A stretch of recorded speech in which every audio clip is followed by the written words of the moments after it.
Hey guys, JP here with Breathe Massage Fitness, and today I'm going to show you guys how to do cat-cows. Super simple, great for the spine, great way to start your day and finish the day. Just loosen up that whole spine there.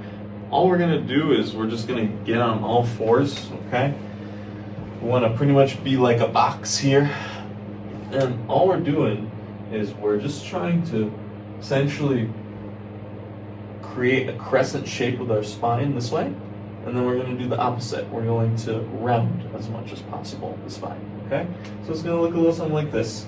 So again, bringing the head to the back there, really trying to look up at the ceiling, and then coming on down, rounding the neck forward, squeezing the glutes a little bit, and then coming on back again, lifting the head, arching the lower back, okay? And looking straight up.